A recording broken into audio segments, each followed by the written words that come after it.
Hey folks, welcome to another set of 8th grade science video notes. Today we're going to start the first unit of our 4 units that cover life science and biology. In this lesson we'll be talking specifically about what DNA is, what it's for, what it looks like, and what we know about it. Here's the state standard that we're at least partially covering in this set of notes. Let's get started. DNA stands for deoxyribonucleic acid. That sounds like a big scary word, but really it just means that a molecule that exists in the nucleus and primarily consists of ribose sugar molecules that are missing an oxygen on them. Anyway, almost all living cells contain the complete set of DNA for their organism. Any cell with a nucleus in it, known as a eukaryotic cell, has DNA inside of its nucleus. Almost all cells in our bodies, except for red blood cells, are eukaryotic cells. Cells that do not have a nucleus are known as prokaryotic cells. They still have DNA, but since there isn't a nucleus for that DNA to exist in, the DNA just kind of hangs out in the cytoplasm of that cell. All plants and animals and many funguses are eukaryotic organisms. Bacteria are prokaryotes. DNA is important because it contains all of the genetic information for an organism, as well as instructions on how to build the proteins that make that organism up. To give you an idea about how quickly science has evolved, it was about 150 years ago, shortly after the Civil War, that we even discovered that the DNA molecule even existed. In about 1901, we started to realize that certain traits like height, hair color, or eye color are passed down from parent to offspring. This is known as genetic inheritance. 40 years after that, we finally put 2 and 2 together and realized that there's a clear link between DNA and genetic inheritance. This was in the mid-1940s, probably around the same time that your great-grandparents were born. In the last 80 years, we've made some significant progress in understanding DNA, which we'll talk about at the end of these notes. Before we jump right into what DNA does, we need to know what DNA is. DNA is just a really big molecule made up of smaller units. This is known as a polymer. It takes the shape of a double helix, or what some describe as a ladder that's all twisted up. The sides of the ladder are what we call the sugar-phosphate backbone and are made of a bunch of deoxyribose sugars linked together with phosphate groups between them. The rungs of the ladder, or the middle of our double helix shape, is made up of base pairs, specifically adenine and thymine pairs, as well as cytosine and guanine pairs. These 4 bases are abbreviated A, T, C, and G respectively. One deoxyribose sugar with a phosphate group attached and one of the 4 bases attached is known as a nucleotide. A DNA molecule is basically one string of nucleotides attached to another string of nucleotides at their bases. So those bases pair up and have a really strong attractive force between them, and that's what holds our double helix shape. Take a good look at this picture of DNA here. And in the bottom left corner of your notebook page you're on, draw the best drawing you can of a double helix-shaped strand of DNA. We just talked about DNA as a molecule, so you should probably know what it looks like. To help you really understand how large and important DNA molecules are, just know that the tiny little bit of DNA that you find in one single cell has about 3 billion, that's billion with a B, base pairs, or 3 billion nucleotides on either side of the molecule. This would stretch out to be about 6 feet long if we could stretch it all out in a single line. Most of the time, DNA exists in the form of chromatin, which is just an uncondensed, loose, what we sometimes call spaghetti-like form of DNA. When the chromatin form coils up even tighter and forms a super-duper compact X shape, we call that a chromosome. And, not that you need to know it right now, but a chromatid is just one leg or side of the X-shaped chromosome. As you probably learned in 7th grade, something inside of a cell makes proteins.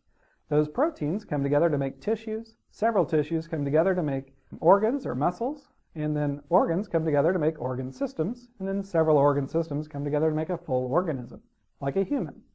What you might not have learned is how exactly we jump from a cell to protein.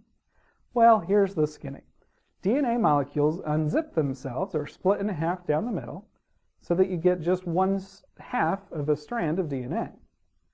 From that, an mRNA, or messenger RNA molecule, is formed, which looks basically the same as the other half of the DNA molecule, except that every thymine base is switched out for a uracil. Once the DNA is transcribed or rewritten as mRNA, that mRNA then gets fed through the ribosomes in the cell. As the mRNA strand feeds through the ribosome reads the strand. How does the ribosome read the strand, you might ask? Well, each set of 3 bases make up what we call a codon. Codons are like not-so-secret codes that tell the ribosome to create or attach certain amino acids together.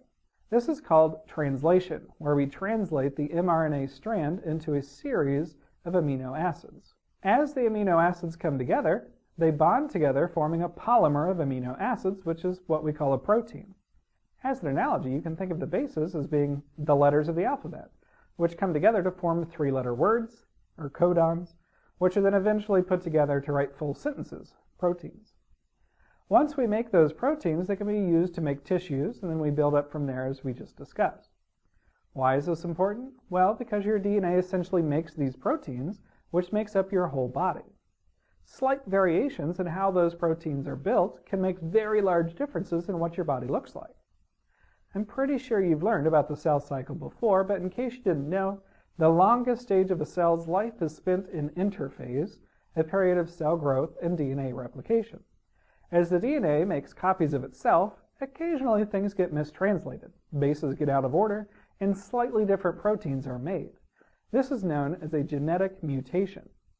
When a genetic mutation occurs, this will make the protein molecule look different or have a different structure. And the number one phrase to learn from high school biology is that structure leads to function. In other words, the shape of something will determine what that something is used for. So, as our proteins change shape slightly, they end up getting used a bit differently and have significant impacts on what you look like, or your traits. Some mutations cause albino skin, or different colored eyes, for example. As you can see on the picture here, chromosomes have different chunks of them that are responsible for different proteins, which affect your traits. These chunks, or sections, are called genes, and they can range from being 1,000 to 1 million base pairs long. In the human body, it's normal to have 23 pairs of chromosomes, or 46 chromosomes in total. Each of these chromosomes have specific genes that can be coded in different ways. In other words, the bases on the DNA molecule might be in different orders for the same genes on 2 similar chromosomes. These different ways that a gene could be coded are called alleles, which we'll learn a lot more about later. It's a bit more complicated than this, but for now you can just think about each of those genes as being responsible for certain inherited traits that you have. For curiosity's sake, a series of scientists from across the world decided to map and sequence the human genome. A genome is just the complete set of genes present in an organism, and it shows us how they're all related and what proteins they're responsible for building. The gist of the project took 12.5 years to complete, and by the time they were done, they had mapped about 92% of the human genome. That's pretty good considering the limited technology we had to work on this in the 90s. For about 20 years after the official end of the project, many scientists kept going and adding to the knowledge base. It wasn't until 2022 that we finally 100% completely mapped the human genome. In the process of learning so much about the human genome, we've started to understand a lot more about genetic disorders and why they exist, and I think that's pretty cool.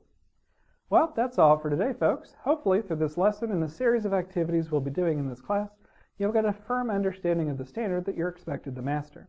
As always, if you have any questions, please ask me.